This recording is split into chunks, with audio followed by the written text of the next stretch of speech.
and she's a fellow at the Institute of Chinese Studies. Welcome, Anurag. First of all, what do you make of that accusation that this is interference in Canadian domestic affairs? Interference in Canadian internal affairs. Well, Canada has expelled the Chinese diplomat Zhao Wei, on grounds of targeting and intimidating the family of Michael Chong, who's a lawmaker in Canada.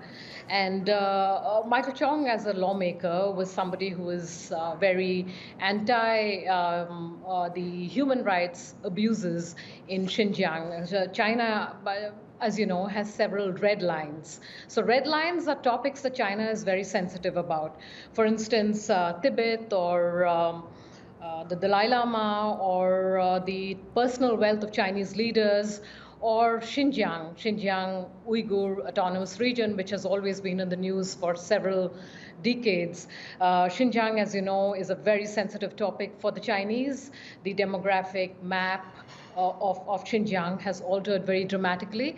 Earlier, Uyghurs were in majority, but now they are in minority, and it's a topic that resonates not only in Canada but in several parts of the world. For instance, in the United States, where there has been a lot of criticism against the internment camps, which China calls vocational education camps in Xinjiang.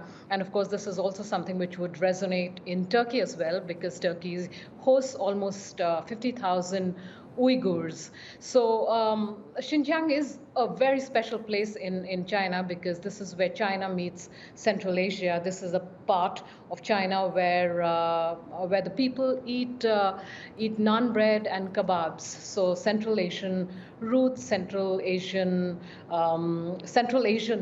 of Xinjiang. So that Michael Chong said something about Xinjiang, was opposed to Chinese human rights abuses, was a red flag in China's book.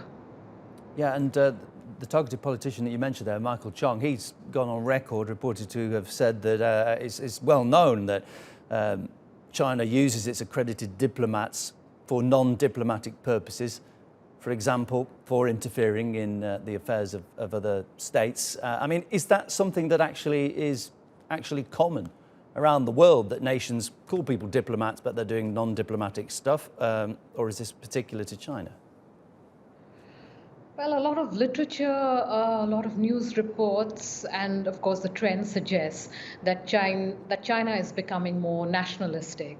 The people of China are becoming more nationalistic. As you know, China was one of the first countries to get into COVID and was one of the last countries to get out of COVID. So it's been isolated for a very long time.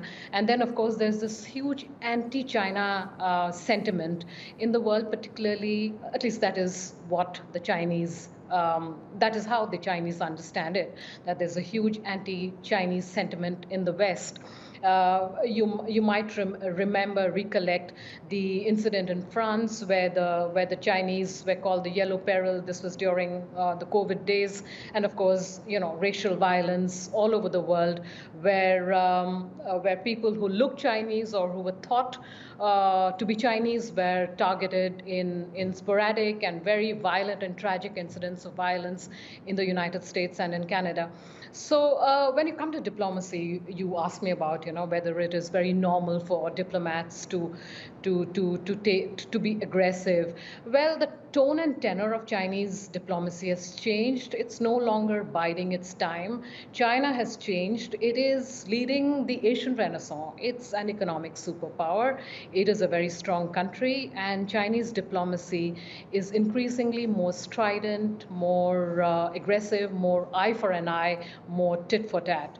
So given this context, you can sort of understand what they say about Chinese diplomacy, the Zhao Legion kind of diplomacy, or the warrior diplomats, where they're not backing off from taking a stance or from... Anurag, I do apologise. We're going to have to wrap it up there. Unfortunately, time's got the better of us. Really appreciate you coming on, though. My guest, Anurag Viswanath from the Institute of Chinese Studies in Singapore there. Thanks so much.